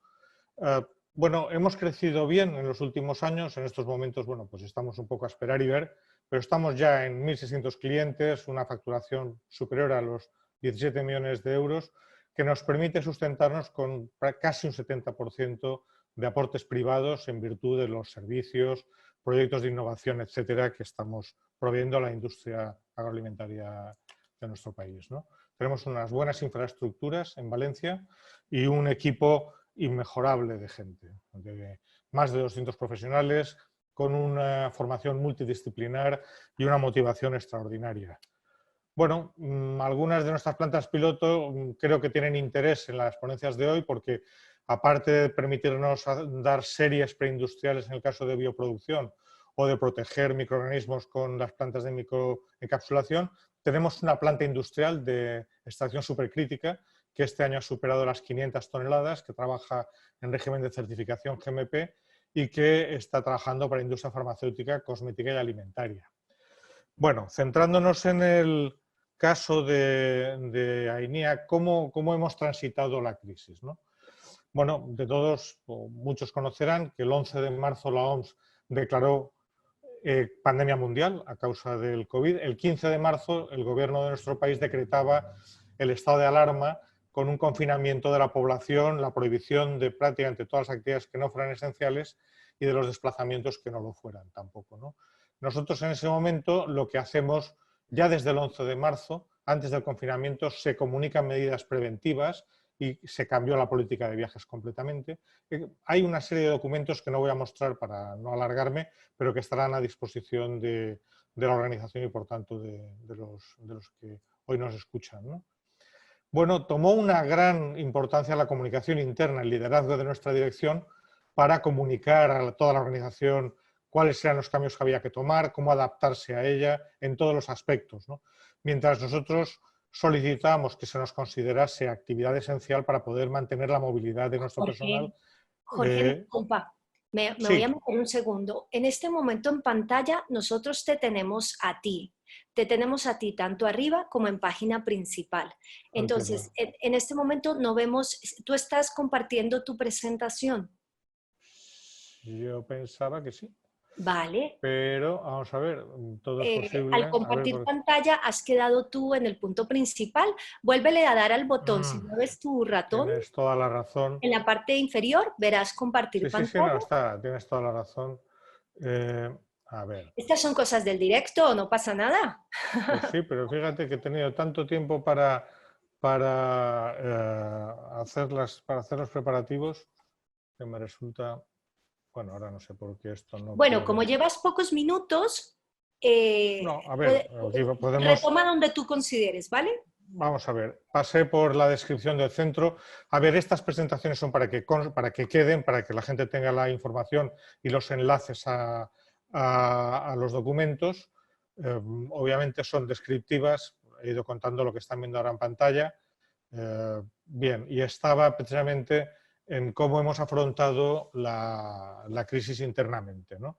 He hablado de las medidas preventivas, de la comunicación, de que fuimos considerados actividad esencial y por tanto con unas limitaciones menores que otras organizaciones, y pusimos en marcha un movimiento interno llamado AINIA Modo On para seguir atendiendo a nuestros clientes, a nuestras empresas, desde teletrabajo, desde donde estuviéramos, pero sin parar la actividad, que es en lo que estamos implicados día a día, ¿no? Bueno, ¿cómo hemos cómo hemos apoyado a las empresas una vez estaba ya el COVID presente? A ver, pensemos que en el mes de marzo, efectivamente, la cadena de suministros se estaba adaptando, aunque España es el país de la Unión Europea que mejor ha respondido en el sentido de que prácticamente el 100% de las empresas, perdón, de las personas que ha ido a un supermercado ha encontrado lo que buscaba, quitado los primeros desajustes de los 2-3 primeros días, pero el mes de marzo nuestras empresas no estaban para ser molestadas. Nosotros lo que hicimos con un equipo interno fue preparar un manual de refuerzo de las medidas de higiene, lo pusimos a disposición, hicimos webinars que tuvieron mucho seguimiento, el documento se bajó de manera masiva, lo tradujimos al inglés, empezamos a preparar servicios específicos, que luego Begoña nos explicará, y a partir ya del mes de abril se intensifica la comunicación con las empresas para saber cómo lo están viviendo. Cómo lo están viviendo desde la perspectiva de cómo han ajustado su red de suministros, cómo ha reaccionado el sector primario, cómo ha reaccionado la distribución. Ahí se hicieron una serie de mesas redondas virtuales muy interesantes a las que pueden acceder a través del enlace que he puesto, y tenemos en estos momentos editadas en YouTube 4 o 5. Y vamos editándolas a medida que las hacemos, ¿no? Por último, ¿cómo vislumbramos lo que aquí ya llamamos la nueva normalidad? A ver, es difícil predecir. En estos momentos sabemos que los protocolos de higiene reforzada y las medidas preventivas han llegado para quedarse, que los puestos de trabajo van a seguir adaptándose, que va a haber un incremento notable en la automatización y se va a robotizar todo lo que se pueda. Es curioso porque esta mañana escuchaba una ponencia de una entidad española que opera en China como antena informativa, y el sector de productor de robots es el que más ha subido. Así como la industria automóvil se ha ido abajo y el consumo, los robots tienen cada vez más demanda en un país que es un gran productor de estos equipamientos, ¿no? El teletrabajo también va a permanecer. Efectivamente, como nos han dicho los que nos precedían, hemos descubierto que podíamos funcionar muy bien a distancia. Las reuniones se han multiplicado, se han hecho más cortas, y se han hecho con menos gente y a la vez más eficaces. Por tanto, creo que es un gran aprendizaje que va a permanecer. Las empresas nos han declarado que no van a quitar ya su nivel de alerta en todos los sentidos. Es decir, este fenómeno no es que los haya pillado desprevenidos, pero desde luego no con el nivel de alerta que querían tener, ¿no? De manera que se va a poner un acento especial en corregir las debilidades. Unas se han puesto en evidencia, otras se pondrán ahora, pero bueno, especialmente en la cadena de aprovisionamientos, en adaptar la producción, como comentaba, la logística, en incrementar, acelerar, porque esto lo que ha traído es una aceleración notable en la transformación digital y en la adaptación, por ejemplo, de los canales de venta. El equilibrio entre eficiencia y resiliencia va a cambiar. Es decir, cuanto más desagregada está la cadena y en la búsqueda de mejores costes, pues más difícil es de manejar, más dependiente nos hace de pequeños fallos. Hoy escuchaba una charla del MIT que pensaba precisamente sobre los test de estrés a la industria manufacturera y tomaba como ejemplo la industria automóvil americana. Declaraban que el riesgo mayor lo tienen en las piezas más pequeñas de menos valor, pero que más lejos están. Es decir, la cadena de valor va a ser analizada con lupa, la cadena de suministros también, y muchas cosas que eran más globales se harán más locales. Sin embargo, hay que decir que esto se hará tanto como los precios permitan, porque ahora se está hablando mucho, pero en realidad estamos a la espera de saber cuál va a ser el impacto económico. El impacto, perdón, de la crisis económica que va a venir seguro. Todos la esperamos y estamos un poco a la espera de ver, ¿no? Ha habido muchos cambios de compra y de consumo durante el confinamiento. ¿Cuánto permanecerá? No lo sabemos. Por ejemplo, la venta de harina en España se ha disparado el 180%, porque teniendo los niños en casa la gente hacía pasteles. O sea, ¿pero esto va a seguir siendo así? Pues probablemente no, ¿no? De manera que esto habrá que verlo. ¿El incremento de la venta online se asentará? Pues yo personalmente me estoy esperando a verlo, porque durante el confinamiento la ciudad estaba vacía. Era un sitio donde circulaba la policía, los taxis y los vehículos de reparto online, pero en una ciudad saturada de tráfico hay que ver los servicios de reparto cómo se van a adaptar y si van a responder a las expectativas que se han abierto con esta, ¿no? Y en fin, lo que decía, el impacto económico nos mostrará la verdadera resistencia de la industria. Lo que sí que estamos seguros es que la cooperación internacional va a ser más intensa que nunca. Y lo va a ser tanto en el ámbito científico, porque esta crisis ha mostrado las vergüenzas de la ciencia y de la tecnología y nos ha hecho más humildes. También han bajado algunas barreras, bastantes, y por tanto la cooperación internacional entendemos que funcionará mejor. También hay muchos instrumentos puestos ahora al servicio de que esa cooperación se produzca. Bien, esto es todo. A la vez que agradezco la participación y el tiempo que nos han dedicado, pues bueno, que repitamos este encuentro dentro de unos meses, ¿no? Y que compartamos lo que habremos aprendido durante ellos. Bien, doy paso a mi compañera Begoña. Que así sea, Jorge. Muchas gracias. Sí, claro que sí. Bueno, pues muchas gracias, Jorge. Creo que ya se ve la presentación. Perfecto. Sí, sí. Pues nada, gracias a los organizadores por darme la oportunidad de presentar hoy. Gracias también a los asistentes por su presencia en este webinar. Yo quiero aportar en esta presentación pues, qué trae la biotecnología al sistema agroalimentario en el entorno del COVID-19. Bueno, algunos ejemplos de cosas que estamos trabajando en AENIA.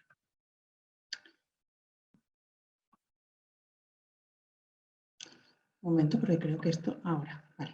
Bueno, simplemente como introducción comentar que estamos ante la tercera epidemia causada en las últimas 2 décadas por coronavirus, es decir, es la tercera epidemia en lo que llamamos de siglo causada por un coronavirus. Las 2 anteriores fueron el SARS y el MERS en 2003 y en 2014 respectivamente, que son virus genéticamente bastante similares al que nos ocupa hoy en día. Como probablemente saben, hay ahora mismo una carrera mundial por la vacuna. Estamos ya observando pues, que hay distintos prototipos en marcha, que ya están empezando las pruebas en humanos y hay mucha esperanza puesta en esta solución. Sin embargo, hay que tener en mente pues, bueno, que la eficacia de las vacunas pues, tendrá que ser comprobada. En el gráfico que tienen en un lado de la pantalla pueden observar pues, que no siempre son tan eficaces las vacunas. Es cierto que ofrecen una protección, pero por ejemplo en el caso de la vacuna frente a la influenza, pues, bueno, ha habido años que la efectividad ha sido limitada debido a las cepas que en ese año han sido más prevalentes. Es por este motivo que bueno, se demandan ahora mismo métodos de control de la propagación del virus que sean complementarios a la vacuna, que por supuesto es muy necesaria, pero bueno, pues, se pretende conseguir pues, otros métodos de limpieza, desinfección y higiene, así como productos basados en ingredientes de alimentos que puedan complementar el efecto protector de la vacuna.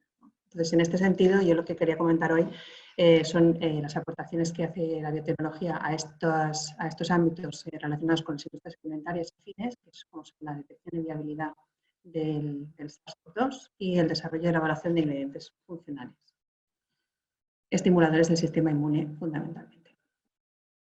Bien, empezamos por el tema de la detección de SARS-CoV-2 en superficies y aguas mediante la técnica de la PCR. Aquí comentar bueno, qué utilidad tiene esta técnica, porque sabemos que es una técnica que detecta el RNA del virus, es decir, detecta su material genético, pero no su viabilidad o su capacidad infectiva. Esto en el análisis en las superficies de industria alimentaria pues puede ser muy útil para validar que las medidas de refuerzo de la higiene que se han implantado en la industria pues están siendo efectivas. Con el fin de evitar la propagación de la enfermedad entre los trabajadores. Medidas como la limpieza de manos, el uso de mascarillas, de guantes o distanciamiento social o el uso de ropa protectora, pues comprobar que esto está siendo eficaz, así como las operaciones de limpieza y desinfección generales de la industria alimentaria. Por otra parte, si se aplica esta técnica a las aguas residuales, esto puede servir como una alerta de detección temprana de un brote en una colectividad entendida como un grupo de personas que trabajan en una empresa y que comparten un mismo sistema de recogida de aguas residuales o incluso una municipalidad. Se ha demostrado que la carga vírica en las aguas es un indicador precoz de la aparición de un brote. Hay que tener en cuenta, como decía, que este análisis por PCR determina la existencia de material genético del virus, pero no su efectividad, porque puede estar inactivo. No se confirma su viabilidad mediante cultivo celular, pero sí que nos da información sobre la calidad higiénica de la muestra que se analiza. Si queremos ir un paso más allá, pues tenemos el estudio de la viabilidad de SARS-CoV-2 en superficies. ¿Por qué el interés de este tipo de determinación? Esto es porque se postula que las superficies contaminadas pueden ser una posible vía de infección. Tocando una superficie contaminada, si nos llevamos las manos a las membranas mucosas de nariz, ojos o boca, pues podemos resultar infectados. Esto es algo que está todavía en estudio, pero sí es cierto que bueno, existen estudios con coronavirus anteriores acerca de su supervivencia en superficies, habiéndose observado pues, que algunos son capaces de sobrevivir varios días en cartón, papel, vidrio o plástico. Esto es un recopilatorio de algunos de estos estudios. A la izquierda se pueden ver el tipo de superficies inertes en los cuales se han realizado los estudios, así como las cepas que se han utilizado para los mismos, las temperaturas de cultivo y la supervivencia del virus en días o en horas, dependiendo. Se puede observar que a mayor temperatura, pues menor persistencia del virus y que en algunos casos pues, estamos viendo hasta 9 días de supervivencia en el caso del SARS, el causante de la epidemia de 2003. ¿Qué dice la Organización Mundial de la Salud a este respecto? Bueno, la Organización Mundial de la Salud, aunque afirma que no hay pruebas concluyentes de que el coronavirus se contagie a través de objetos, mantiene esa recomendación de desinfectar superficies y objetos de uso común, ya que no se puede descartar que estas superficies efectivamente pueden alojar los virus. Entonces, hoy en día lo que está sucediendo en las industrias alimentarias y afines es que se están desarrollando y utilizando una gran cantidad de desinfectantes y de tecnologías que están apareciendo, que se les presupone una cierta eficacia frente al virus, pero bueno, todavía es necesario optimizar estas tecnologías y validar experimentalmente su eficacia. Disculpa, Begoña, 3 minutos. 3 minutos. Bueno, pues entonces vamos a terminar muy rápido. Bueno, a este respecto comentar que existen ya normas internacionales que regulan cómo deben hacerse estos ensayos, que utilizan algunos virus modelo, pero que no se parecen tanto al coronavirus, y que como alternativa podemos estar utilizando microorganismos subrogados, como son la lista de coronavirus que muestro en esta diapositiva, y que pueden servir para evitar el uso del SARS-CoV-2 como modelo de experimentación, ya que esto entraña una serie de riesgos y requiere el empleo de instalaciones de clase 3, de bioseguridad clase 3. Actualmente esto se puede aplicar desde desinfectantes antisépticos, superficies de envase, superficies de uso común, tecnologías de desinfección de aire y de ambiente como ozono ultravioleta o virus en la superficie de alimentos. El protocolo de ensayo pasaría por la selección de cepas de virus no patógenas, inocular estas cepas sobre superficies, aplicar la tecnología o el desinfectante de interés y después recuperar este virus y evaluar su viabilidad en forma de capacidad de infectar determinados tejidos celulares. Con esto podemos evaluar de una forma más fehaciente que la técnica o el producto en cuestión pues, está siendo efectivo frente al coronavirus. La última parte de la presentación, que simplemente voy a esbozar porque no nos queda más tiempo, es el desarrollo de los ingredientes alimentos funcionales que tengan capacidad inmunomoduladora. En este sentido, lo que nos ofrece la biotecnología en el ámbito del desarrollo de nutracéuticos o alimentos funcionales es la posibilidad de obtener metabolitos o moléculas sintetizados por microorganismos que tengan una actividad funcional, es decir, que sean capaces de estimular esas defensas en el organismo. Podemos trabajar funcionalizando o microencapsulando estos ingredientes para potenciar su efecto y podemos utilizar métodos basados en biotecnología para validar in vitro el efecto funcional, previamente a los ensayos clínicos o de intervención nutricional. ¿De acuerdo? Entonces, en este sentido, pues, en el desarrollo del proceso biotecnológico, pues, partiríamos de un microorganismo aislado de la naturaleza o diseñado con ingeniería genética, desarrollaríamos su proceso de producción, así como su proceso de purificación por downstream y trabajaríamos en su estabilización. A continuación, tendríamos que estudiar cuál es exactamente su biodisponibilidad, es decir, qué cantidad del ingrediente es capaz de resistir las condiciones agresivas del estómago y atravesar la barrera intestinal. Para ello podemos utilizar un modelo como el que les presento, el que disponemos en AEMIA, que es un simulador de lo que ocurre en el tracto gastrointestinal humano, ¿de acuerdo? Y lo hace de una forma dinámica. Con esto tendríamos la cantidad de ingrediente que efectivamente pasaría a plasma y que eventualmente podría tener un efecto funcional sobre las defensas, sobre el órgano diana, y posteriormente pues, tendríamos que validar ese efecto funcional utilizando un modelo celular adecuado y un biomarcador que nos dé esa pista que buscamos, ¿no? En este caso, el efecto inmunomodulador. Nada, simplemente terminar resumiendo estas aportaciones de la biotecnología a la industria agroalimentaria en el ámbito del SARS-CoV-2, como sería la detección del virus en las superficies de sabores iguales, solo ARN, recuerdo, la comprobación de la eficacia de estas sustancias desinfectantes sobre la inactivación del virus y el desarrollo de productos alimentarios que puedan actuar sobre el sistema inmune. Y con esto termino agradeciendo mucho su atención.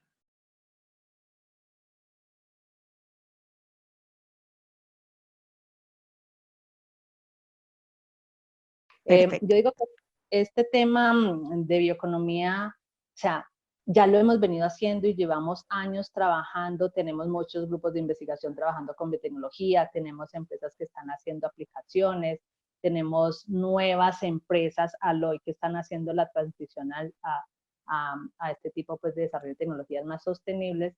Lo que ha faltado es que sea una prioridad en la agenda política de los países.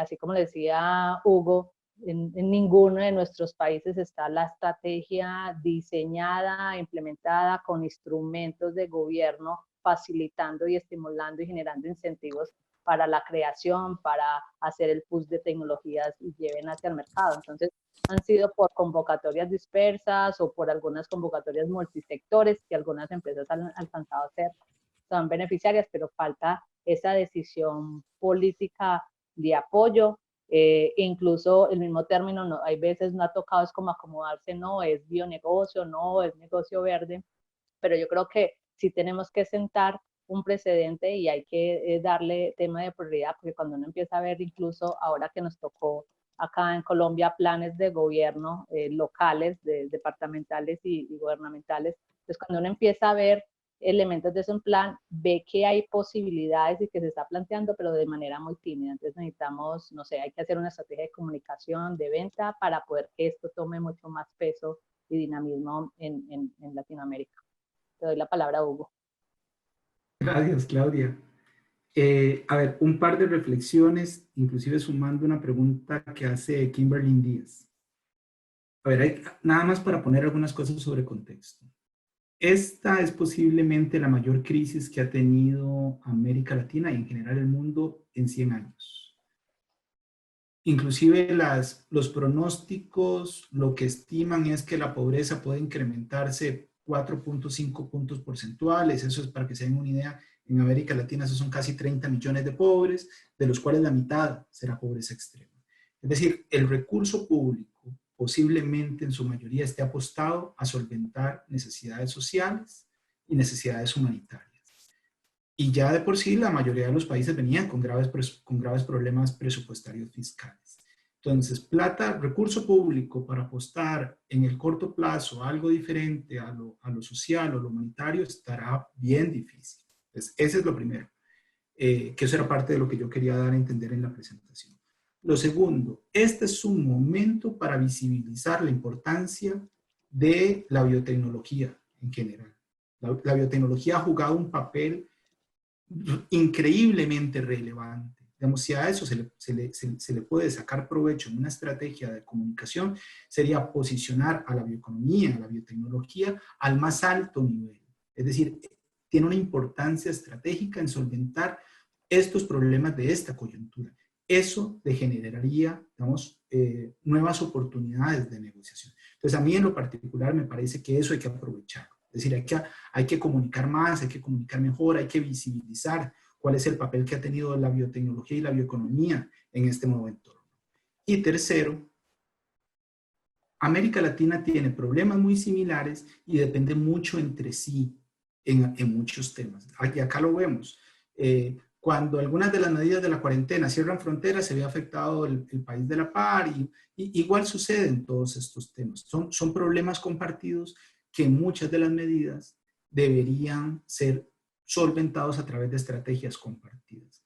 Nosotros en el ICA, para el tema de biotecnología, hemos hablado mucho sobre bienes públicos regionales. Es decir, tiene toda la lógica del mundo de que si los recursos son escasos, que si las necesidades son compartidas, los países de la región deberían invertir conjuntamente en bienes públicos regionales. Y el tema de la inversión en investigación y desarrollo de la bioeconomía tiene toda la lógica de que en muchos de los casos sea un bien público regional. Y eso estaría atado a un muy buen comentario de uno de los panelistas que hablaba del papel de la cooperación internacional.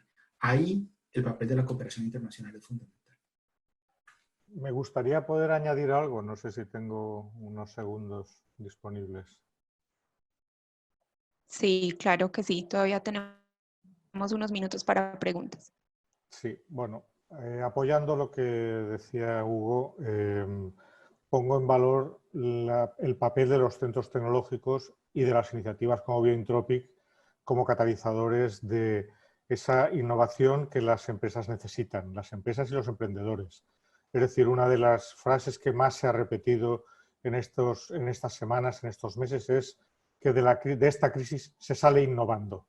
Y eso va a ser una realidad.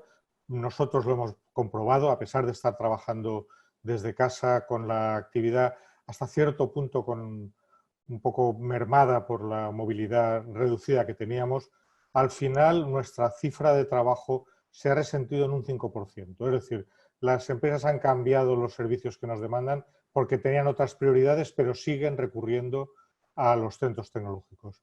Creo que esta es una iniciativa que en América Latina está por cuajar más. En Perú tienen un buen recorrido, en Colombia ha habido iniciativas muy interesantes, pero creo que es una iniciativa que debe generalizarse. Perfecto. Teníamos acá una pregunta para la doctora Begoña. No sé si de pronto está acá en conexión. Sí, aquí estoy.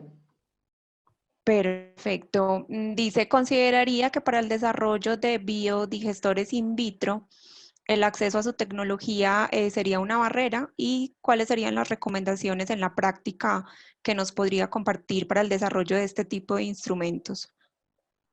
Bien, los digestores in vitro, efectivamente, bueno, el que tenemos nosotros en AENIA es un diseño propio, que eso, bueno, pues es un desarrollo de años, que es algo bueno, que hemos ido construyendo y modificando y optimizando conforme hemos ido aprendiendo cómo funciona y hemos ido incorporando todos los estudios que han ido saliendo al respecto de caracterización de la digestión humana, de las rampas de pH, de las velocidades de segregación de diferentes enzimas. Es un equipo bastante complejo y que bueno, nosotros, pues, como digo, hemos desarrollado distintos equipos. El que he mostrado es uno de ellos, pero también tenemos otros que simulan el proceso de fermentación colónica o incluso otros que pueden simular el proceso gástrico con un nivel de detalle un poco mayor.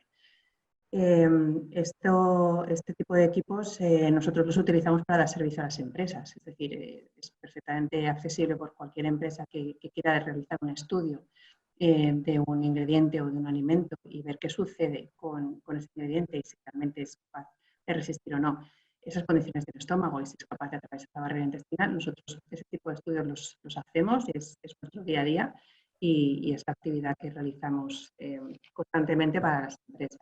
Si hay alguna empresa que quiera utilizar esta tecnología, pues nosotros la ponemos al servicio de las empresas. Esa es nuestra razón de ser. Tenías unas preguntas para el Cosmetic Valley. ¿Y puede decir de nuevo la pregunta, por favor? Sí, la pregunta que teníamos para la parte de cosméticos era ¿cuál es el consejo o recomendación que daría para las personas que quieran emprender en el mundo de la cosmética con el fin de darle un mayor valor al producto? Esa es una de las dos que tengo. Una pregunta muy difícil. Para haber un éxito en este sector hay que pensar mucho en el placer del consumidor. Es decir, que la cosmética es un producto muy sensual que se aplica en la piel y tienes que pensar en el aspecto sensorial del producto, que es muy importante, y en la historia, el sueño que se da del producto, en todo el aspecto de la imaginación. Es decir, que hemos visto que en los productos de bienestar, la gente busca cosas exóticas como la Ayurveda o la medicina tradicional chinesa. Entonces, por los productos de Latinoamérica puede ser lo mismo. Si tienes una historia de una antigua planta que utilizada por milenios o no sé qué, hay algo que se puede utilizar y si esta planta tiene propiedades que son interesantes, probadas por las ciencias y que puede ser un éxito si hay la buena historia y la buena sensorialidad, que huele bien, que hay propietarios de aromática. Todo esto se completa. Si soy claro, si está bien la... Listo. Si hay empresas que están interesadas en participar en el Cosmetic 360, ¿qué deben de hacer?